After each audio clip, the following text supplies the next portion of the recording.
사도행전 3장 1절로 10절까지 말씀 같이 읽습니다.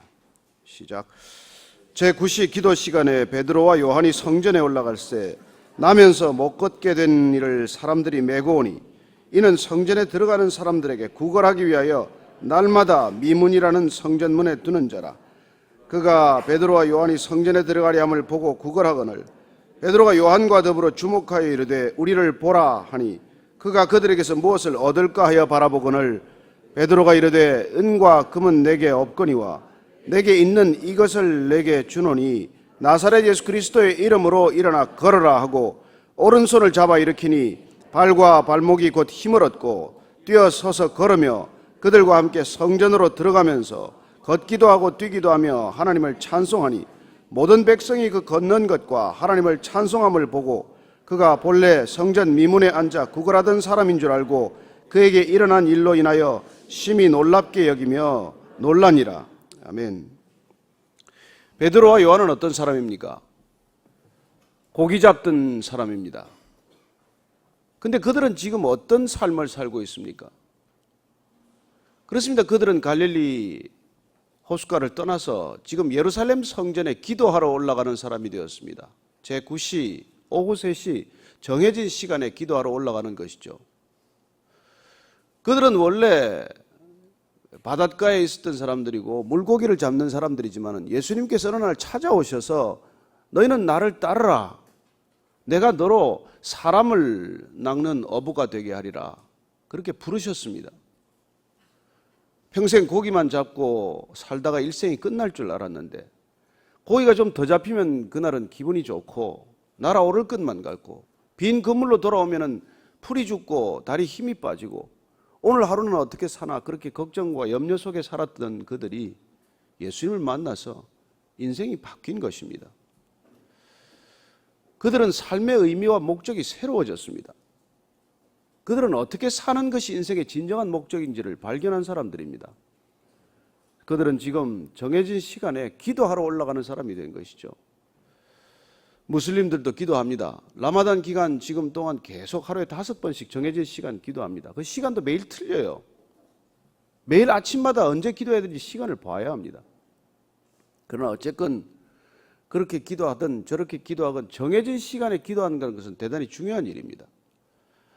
여러분, 불쑥불쑥 우리가 필요할 때 사람을 찾아가면 만날 수 있는 사람들이 있긴 있어요. 그러나 되게 약속하고 찾아가지 않습니까?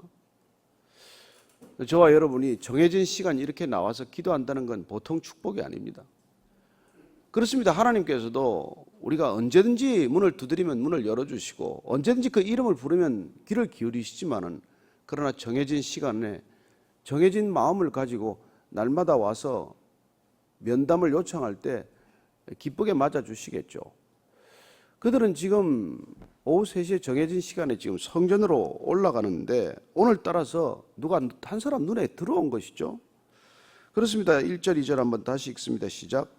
제9시 기도 시간에 베드로와 요한이 성전에 올라갈새 나면서 못 걷게 된 이를 사람들이 메고 오니 이는 성전에 들어가는 사람들에게 구걸하기 위하여 날마다 미문이라는 성전 문에 두는 자라. 나면서 못 걷게 된 안전뱅이를 사람들이 떠다 메어서 이 기도하러 오는 시간에 바로 그 장소, 그 시간, 그 자리에다가 이 사람을 두는 것이죠. 구걸하게 하는 것입니다. 어쩌면 이 사람들은 떠다 매는 사람들의 또 밥벌이 수단인지도 모르죠. 우리도 그런 모습을 많이 보지 않습니까? 얼마나 많은 사람들이 구걸을 하고 있지만 그 구걸하는 사람들 뒤에 또 음험한 손이 뒤에 가려져 있습니까? 갔다가 거기까지 떠다 메어놓고 구걸한 그 돈까지 앗아가는 것이 이 세상의 모습입니다. 한 번도 걸어본 적이 없는 사람, 한 번도 제 의지로 어딘가를 옮겨갈 수 없는 사람, 그 사람을 누군가 떠다 메어서 지금 성전 미문에 놓고 구걸하게 하는 것이죠. 오늘따라 이 사람들을 지금 바라보는 것을 보게 됩니다. 3절 4절입니다. 시작. 그가 베드로와 요한이 성전에 들어가려함을 보고 구걸하거늘 베드로가 요한과 더불어 주목하여 이르되 우리를 보라 하니 이 사람은 매일 성전 이 시간 나와 있는 사람이에요. 매일 오가는 사람들에게 손을 내미는 사람들입니다. 그런데 오늘따라 베드로와 요한이 이 사람을 주목하여 보게 됩니다. 안 보던 사람이 아니에요. 이 사람은 원래 성전에 늘 있던 사람이어서 누구나 모르는 사람이 없습니다. 어쩌면 이 예루살렘 성전 가운데 가장 유명한 사람 중에 하나일 거예요. 그 나름대로 알려진 사람입니다. 그러나 늘 번거롭고 스쳐 지나가야만 할 사람이죠. 그 사람이 돈을 달라고 얘기하면 성가셔서 눈을 맞추기가 어렵습니다.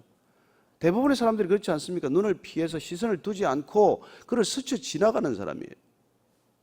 근데 오늘 이 베드로와 요한이 그를 주목했다고 되어 있습니다. 그렇죠. 관심을 가지고 본다는 뜻 아닙니까? 오늘따라 이 사람을 주목해서 보았습니다. 저는 저와 여러분들이 하루 종일 살아가면서 몇몇 사람에게 주목하는 것을 보게 됩니다. 어떤 사람들에게 주목합니까? 그렇습니다. 내가 원하는 사람들에게 주목하죠. 교회는 뭐 다릅니까? 많은 사람들이 왔다 갔다 하지만은 되게 내게 관심이 끄는 사람들이 있어요. 어떤 사람이겠습니까? 내가 원하는 것을 가진 사람들을 주목하는 것이죠. 어쩌면 내가 돈이 없으면 돈 많은 사람을 주목하여 찾을 것입니다. 내가 힘이 없으면 힘 있는 사람들이 누군가 주목하여 찾겠죠. 내가 학식이 부족하다, 가방끈이 짧다고 하면은 누가 이곳에 박사가 나오나 아마 주목할 것입니다. 어쩌면 인턴이라면 의사가 누군가 찾겠죠. 그렇습니다. 사람은 자기 관심을 따라 사람을 보고 사람을 찾게 됩니다. 누가 나를 도와줄 수 있느냐는 것이죠. 누가 내게 도움이 되느냐는 것입니다. 어떤 사람이 내게 도움을 줄 수 있는가? 그게 관심이죠. 그렇습니다. 우리의 직업은 무엇입니까? 내게 소득을 안겨주는 일이죠.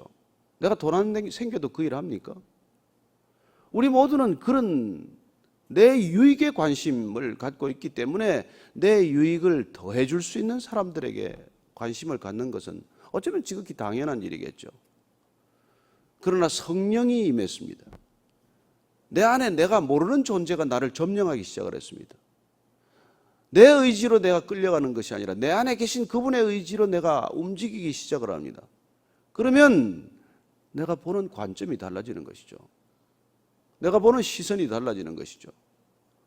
우리가 왜 작년에 시선이라는 프로젝트를 했습니까? 시선, 뭐 아이사이트라는 뜻도 있겠지만 우리가 그걸 베풀시, 착할 선이라는 단어를 써서 이중적인 의미를 두기로 했어요.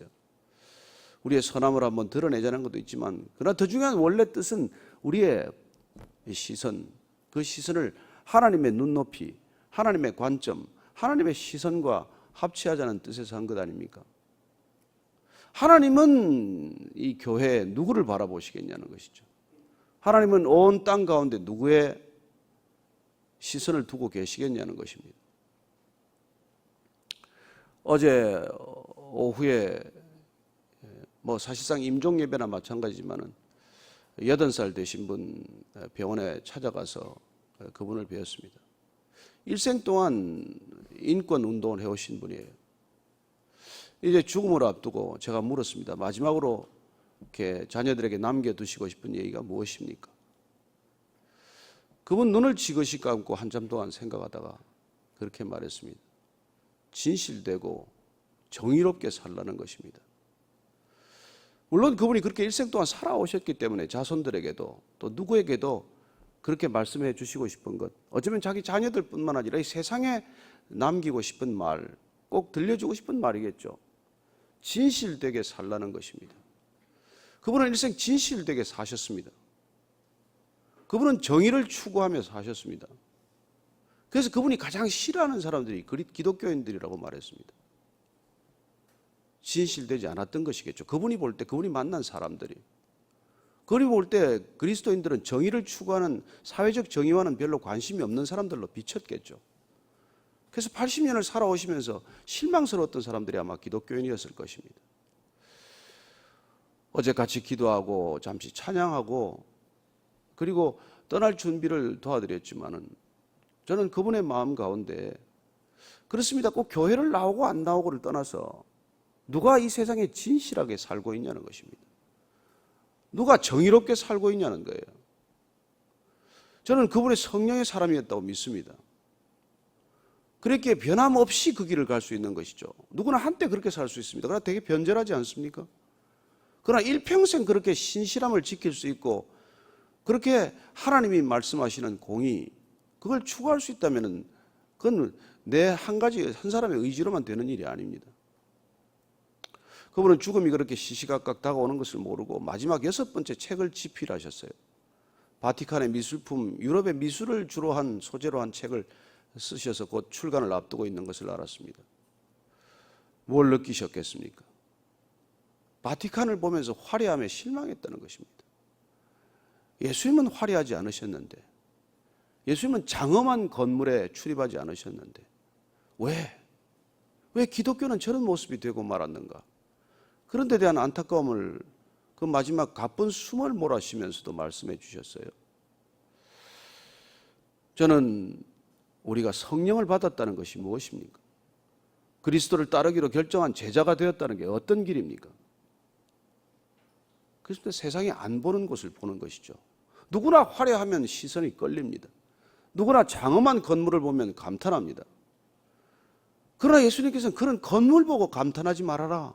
그건 곧 넘어지고 없어질 건물들이다. 오늘 이 베드로와 요한이 성전 보고 감탄했던 사람들입니다. 늘 출입을 할 때 성전을 바라보았던 그들이지만 이제는 성전 앞에 구걸하는 그 거지를 바라보는 시선으로 바뀌었다는 것입니다. 이제 그가 관심을 가지는 것은 화려함도 아니요, 유명함도 아니요, 장엄함도 아니요, 내 곁에 있는 아무도 주목하지 않는, 오히려 성가시하는 그 사람을 바라보기 시작을 한 것이죠. 저는 교회가 다시 한번 부흥할 것을 굳게 믿습니다. 우리의 시선이 달라진다면, 우리의 관심이 바뀐다면, 우리의 관심이 정말 예수님의 관심을 따라간다면 교회는 많은 백성들에게 다시 칭송받을 것입니다. 그리고 또한 교회를 칭송하는 사람들의 수가 날로 더해져서 그들도 구원받지 않겠습니까? 베드로와 요한이 평소에 그렇게 무심하던 거지, 모든 사람들이 시선을 마주치고자 하지 않는 이 거지를 주목해서 바라보다가 우리를 보라, 우리를 보라, 보고 있죠. 근데 너도 주목해서 보라는 것입니다. 자, 5절 말씀 읽습니다. 시작. 그가 그들에게서 무엇을 얻을까 하여 바라보거늘 베드로가 이르되 은과 금은 내게 없거니와 내게 있는 이것을 내게 주노니 나사렛 예수 그리스도의 이름으로 일어나 걸어라 하고 그렇습니다. 지금 이 거지는 그들에게서 무엇을 얻을까 하여 바라보는 것입니다. 보라 하니까 뭘 줄 것인가? 이 사람이 동전을 줄 것인가? 은전을 줄 것인가? 얼마나 많은 돈을 내게 주려고 저러나? 그런 기대로 그를 바라보았지만 오늘 이 베드로는 어떻게 말합니까? 은과 금이 있었다면 주었겠죠. 그러나 그는 지금 은과 금은 내게 없습니다. 그러나 내게 있는 것으로 주겠다고 말합니다. 내게 없는 것으로 줄 수는 없는 일이죠. 그러나 내게 있는 것으로 주겠다는 것입니다. 그렇다면 베드로와 요한은 지금 뭘 가지고 있다는 것입니까? 내게는 나사렛 예수 그리스도의 이름이 있다는 것입니다. 여러분, 교회는 이 이름을 가져야 합니다. 교회는 은과 금을 갖지 않아도 됩니다. 아니, 어쩌면 은과 금이 없어야 합니다. 오늘날 교회는 너무 은과 금에 관심이 많아요. 너무 그걸 가지려고 해요. 그리고 온 그리스도인들이 그걸 갖겠다고 교회를 와요. 필요합니다. 그러나 우리가 진정으로 빠뜨리지 말아야 될 것, 아무 것이 없더라도 꼭 가져야 할 것, 그건 예수 그리스도의 이름이라는 것입니다. 셈, 특별히 히브리어 이쪽에서는 이름이란 곧 그 존재 자체를 말합니다. 나는 누굽니까? 이 이름으로 존재하는 것이죠. 나사렛 예수, 그분이 우리 안에 있는 것이 중요하지 그 이외 것들은 뭐 있어도 그만 없어도 그만이라는 거예요. 저와 여러분에게 나사렛 예수 그리스도의 이름이 있다면 우리는 다 가진 것입니다. 여러분, 이게 다 가진 것이어야 문제가 뿌리째 해결되는 거예요. 이분의 이름이 있는데도 불구하고 여전히 우리가 부족감이나 결핍감이나 두려움에 시달린다면 우리는 아무것도 없는 것이죠. 저는 나사렛 예수 그리스도의 이름이 여러분에게 능력이 되기를 축복합니다. 그 이름이면 내가 죽을 것만 같아도 염려가 되지 않아야 될 것 아니겠어요? 내가 아무것도 없더라도 뭐 없으면 없게 되면 없으리라. 죽게 되면 죽으리라. 죽으면 죽으리라. 그분과 함께라면 죽는 게 사는 것보다 낫겠죠. 그분이 안 계시다면 죽는 것보다 사는 게 낫겠죠. 그러나 그분이 함께라면 우리는 죽음이 어쩌면 더 나을지도 모르지 않습니까? 그렇습니다. 우리가 그분과 함께이기 때문에 우리는 죽음을 사모하는 사람들이에요. 더 좋은 곳이 그곳이라는 걸 알기 때문에 이곳에 잠깐 머무르는 거예요. 여기 할 일이 있어서 조금 있는 거예요. 남겨진 일이 있기 때문에 지금 있는 거 아닙니까? 그 남겨진 일이란 무엇입니까? 결국 그것도 나사렛 예수의 이름을 전하는 일이고, 이름을 드러내는 일이고, 이름을 증언하는 일이에요. 그 일을 위해서 지금 베드로와 요한이 기도하고 있고, 기도하러 가다가 사람을 만났고, 그리고 그 사람에게 지금 은과 금은 없지만 나사렛 예수 그리스도의 이름으로 일어나 걸으라, 명령할 수 있는 사람이 되는 것이죠. 한 번도 걸어본 적이 없는 사람에게 이런 말을 하는 게 쉽습니까? 우리는 이런 상황을 보면 예수님 이름을 욕되게 하지 않기 위해서 이런 명령을 안 합니다. 그래도 이름을 우리가 챙겨드려야 되지 않습니까? 못 일어나면 예수님 이름이 어떻게 됩니까? 너무 걱정하지 않게 되기를 바랍니다. 그걸 예수님이 수습하게 내버려 두시게 되기를 축복합니다. 그렇습니다. 우리는 이 일을 위해 부름받은 사람이라는 거예요. 여러분, 그러면 성전 미문에 있는 안전뱅이가 누굽니까 도대체? 이 사람이야말로 저와 여러분이었고 이 땅에 살아가는 모든 사람들의 모습이에요. 여러분, 다 안전뱅이로 살고 있습니다. 내가 쥐고 있는 것들 하나 붙들고 거기서 앉아 사는 거예요. 여러분, 세상 모든 사람들이 다 그렇게 나면서부터 안전뱅이로 살아가는 사람들입니다. 누군가 떠다 밀어서 그 자리에 앉아 있는 것이고, 내가 벌어봐야 내가 먹는 것도 아니에요. 다 누군가 다 가져갈 겁니다. 그렇습니다. 우리 인생의 모든 모습은 이 한 사람에게 고스란히 투영이 되어 있는 것이죠. 그래야 본질은 안전뱅이를 이렇게 세우는 일입니다. 복음이란, 그리스도의 이름이란 이렇게 어디가야 주저앉아 살아가는 사람들을 이렇게 세우는 일이에요. 일어나라, 그렇게 명령하는 일입니다. 내가 이렇게 세울 수 있습니까? 아니에요. 나사렛 예수 그리스도의 이름으로 일어나라, 이 한마디 하러 살아가는 게 우리의 소명이라는 것입니다. 그 자리에 그렇게 앉아있지 말아라, 일어나라. 예수님도 오셔서 그렇습니다. 그물 깁는다고 그냥 갈릴리 호숫가에 주저앉아 있는 베드로와 안드레에게 일어나라, 그리고 나를 따르라. 그냥 아버지 세베대에 그냥 그 배 안에 앉아 있는 요한과 야고보에게 일어나라, 나를 따르라. 세관에 앉아서 그냥 눈이 초점 잃은 눈으로 그냥 돈이나 세고 앉아 있는 그 마태에게 찾아가셔서 일어나라, 그리고 나를 따라오라. 그렇습니다. 저와 여러분들이 각자 어디에 앉아 있었는지 저는 모릅니다. 그러나 우리도 어딘가에 앉아 있다가 주님께서 일어나라는 명령을 받고 일어나서 지금 이 자리에 온 거 아닙니까? 그렇다면 오늘 하루 우리가 살아가는 우리는 그렇게 주저앉아 있는 사람을, 그냥 스쳐 지나가던 사람들, 관심이 없던 사람들을 찾아가서 그들에게도 일어나라고 명령할 수 있는 힘과 능력을 주셨기 때문에 그 소명, 그 일을 감당하고 살아가는 것이죠. 여러분, 돈을 가졌건 힘을 가졌건 자리를 가졌건 다 거기에 앉아있는 안전뱅이들이에요. 그게 전부인 줄 알고 살아가는 것입니다. 그게 인생의 모든 것인 줄 알고 살아가는 거예요. 그러나 눈을 들어 하늘을 바라보게 하고, 눈앞에 있는 것들을 들어서 영원한 것들을 바라보게 하고, 그리고 여기가 좋사오니 여기에 제발 초막셋을 짓고 살게 하자는 그 사람들을 이렇게 세우는 것, 일어나라. 그리고 산 밑으로 내려가라. 그리고 물을 건너가라. 산을 건너가라. 이렇게 보내는 음성을 우리는 듣는 것이죠.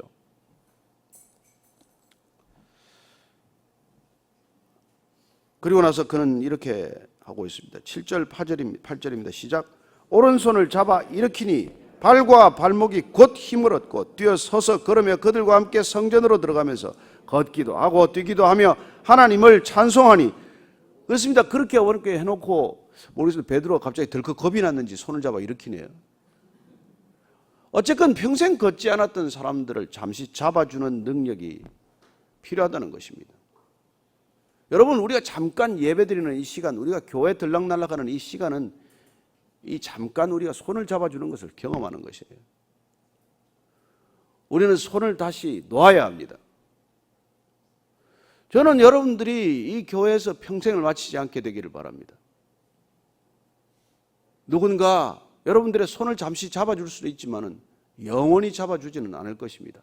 아니, 영원히 잡게 내버려두어서도 안 됩니다. 여러분들은 잠시 여기서 설교를 들을 거예요. 그러나 저는 여러분들이 그 잠시 손을 잡아주는 시간을 벗어나서 여러분들 혼자서 일어나 걷고 뛰며 찬양할 수 있게 되기를 축복합니다. 그게 우리가 뭇별의 취지예요. 왜 여기서만 예배를 드리지 않습니까? 왜 우리가 흩어져서 또 예배를 드리자고 합니까? 왜 이 교회가 흩어져야 한다고 말합니까? 이게 누군가 손을 잡아주는 걸 평생 그 손을 붙들어서는 안 되기 때문입니다. 손을 놓아야 합니다. 여러분들이 보살피는 사람도 마찬가지예요. 아들 손을, 딸을 손을 평생 잡아주지 마십시오. 때가 되면 손을 놓아야 합니다. 혼자 힘으로 일어나 걷게 해야 합니다. 혼자 힘으로 일어나 걷고 뛰며 찬양하게 해야 합니다. 왜 손을 평생 잡아주려고 해요? 왜 평생 손을 잡아줘야 한다고 말합니까? 왜 평생 이 교회 다녀야 한다고 말합니까? 아니요. 저와 여러분들은 주님께서 잡아주는 손마저도 뿌리치고 주님과 함께 가지만 주님과 동행하는 것이지 주님 손에 매어 달려서만 가는 것은 아니라는 것이죠. 그럴 때 9절 10절과 같은 기적 같은 일이 일어날 줄로 믿습니다. 시작. 모든 백성이 그 걷는 것과 하나님을 찬송함을 보고 그가 본래 성전 미문에 앉아 구걸하던 사람인 줄 알고 그에게 일어난 일로 인하여 심히 놀랍게 여기며 놀라니라. 이건 제 얘기예요. 저와 여러분의 얘기입니다. 저 사람이 맨날 술집에 앉아있던 사람이 아니냐, 30년간 술독에 빠져있던 인간이 아니냐. 그런데 저자가 어떻게 일어나 걷고 찬양을 하고 있느냐. 술에 취하지 않으면 노래 하나 못 부르던 이가 맨정신에 어떻게 찬양을 할 수가 있어요? 저와 여러분들이 이런 정말 주저앉아서 일생을 끝마칠 수밖에 없었던 생명이 일어나서 걷고 누군가에게 복음을 전하고 그리고 그 입술이 찬양하는 입술이 되면 사람들이 놀랍게 여기느라. 저는 여러분들이 놀랍게 여겨지는 대상이 되기를 축복합니다. 저 사람이 어떻게 저렇게 변했지? 어떻게 저 사람이 지금 일어나 뛰며 걸을 수가 있지? 38년 된 병자가 어떻게 자리를 들고 일어나서 걸어갈 수가 있지? 어떻게 나면서부터 소경된 자가 볼 수 있지? 이런 기적들이 저와 여러분들에게 날마다 일어나게 될 것을 축복합니다. 여러분, 우리가 나사렛 예수 그리스도의 이름으로 일어나 걸을 때, 뛰며 어딘가로 달려갈 때 사람들이 놀랍게 여길 것입니다. 궁금하게 여길 것입니다. 묻게 될 것입니다. 함께 가자고 할 것입니다. 그런 하루가 되기를 축복합니다. 저는 저와 여러분들이 어딘가에 안주하지 않게 되기를 바랍니다. 누군가 이렇게 잘 늙어가는 길로 박사학위 받은 사람 보니까 여러분, 편안한 사람들이 가장 빨리 늙는데요. 안주하는 삶, 어딘가에 그냥 주저앉아 있는 삶, 아무리 늙어도 일어나십시오. 나이 들어도 일어나 걸으십시오. 그리고 누군가에게 도전하십시오. 여러분, 이 시대 전체가 주저앉아 있습니다. 2030 세대가 주저앉아 있어요. 희망이 없다고 말합니다. 저들에게 일어나라. 나사렛 예수 그리스도의 이름이면 일어날 수 있다. 이걸 얘기해야 되지 않겠습니까? 정년퇴직하거나 명예퇴직했다고 주저앉아 있는 사람들이 수없이 많습니다. 물론 아침 일찍 등산도 가고 다니겠죠. 그러나 더 이상 할 일이 없다. 나는 이제 아무 일이 없다. 그렇게 주저앉아 있는 사람들에게 일어나라. 나사렛 예수 그리스도를 소개하십시오. 그분의 이름이 안에서 살아 움직이게 하십시오. 그러면 어린이가 예언을 할 것이고 젊은이가 환상을 볼 것이고 늙은이가 새롭게 꿈을 꾸게 될 것입니다. 우리는 꿈을 꾸다가 죽어야 합니다. 병상에 죽을 생각하지도 마십시오. 가장 아까운 돈이 병상에서 주는 돈 아닙니까? 여러분들이 꿈을 추구하면 하나님께서 일어나 발목과 관절에 힘을 줄 줄로 믿습니다. 일어나 걸어갈 수, 뛸 수 있는 힘을 주시는 분은 하나님이심입니다. 그분 의지하고 그분과 함께 오늘도 일어나 걷고 뛰는 하루가 되기를 축복합니다. 오늘 기도할 때 주님, 제가 일어나 걷게 하여 주옵소서. 사실 주저앉고 싶습니다. 사실 쉬고 싶습니다. 이제 그만하고 싶습니다. 그러나 일어나게 하옵소서. 일어나 걷게 하여 주옵소서. 여러분, 우리에게는 정년도 없고 우리에게는 퇴직도 없습니다. 사람에게 다가가서 복음 전하는 일에 무슨 정년이 있습니까? 누군가에게 일어나 걸으라고 명령할 수 있는데 무슨 할 일이 없습니까? 할 일이 없을수록 더 좋게 될 줄로 믿습니다. 할 일이 없을수록 시간이 더 많아서 더 많이 이 복음을 전할 수 있게 되기를 축복합니다. 같이 기도하십시다. 하나님 아버지, 우리가 일어나 걷게 되게 하셨사오니, 우리가 일어나 걷고 뛸 때 저 사람들이 놀랍게 여기더라고 하셨사오니, 주님, 우리를 보고 놀랍게 여기는 일이 우리에게 일어나게 하여 주옵소서. 우리가 주저앉아 있지 않게 하여 주옵소서. 우리가 은과 금을 바라지 않게 하여 주옵소서. 우리는 나사렛 예수 그리스도의 이름으로 충분하다고 말하게 하여 주옵소서. 하나님, 내게 있는 것으로 저들에게 주게 하옵소서. 내게 있는 것 나사렛 예수 그리스도의 이름이니 당신도 일어나 걸어라. 그렇게 주저앉아 있지 말아라. 끝이라고 말하지 말아라. 하나님이 끝이 아닌데 우리가 스스로 끝이라고 말하지 않게 하옵소서. 하나님, 이 나라와 민족이 끝이라고 말하지 않게 하여 주옵소서. 온 세상이 끝이라고 말하지 않게 하여 주옵소서. 주님께서 함께 하시면 일어나 걸을 줄로 믿습니다. 발목과 관절에 힘을 얻을 줄로 믿습니다. 하나님, 일어나 걷고 뛰게 하여 주옵소서. 일어나 찬양하게 하여 주옵소서. 모든 입술이 주님을 찬양하는 입술이 되게 하여 주옵소서. 살아계신 하나님 아버지, 아버지가 우리를 부르실 때까지 우리는 끝이 아님을 압니다. 주님, 이 땅 살아가는 동안 주저앉아 있지 않게 하여 주옵소서. 안주하지 않게 하여 주옵소서. 도전을 멈추지 않게 하여 주옵소서. 모험을 두려워하지 않게 하여 주옵소서. 젊은이들이 환상을 보고 어린이들이 꿈을 꾸고 노인들이 꿈을 꾸는 그런 세상 오게 하여 주옵소서.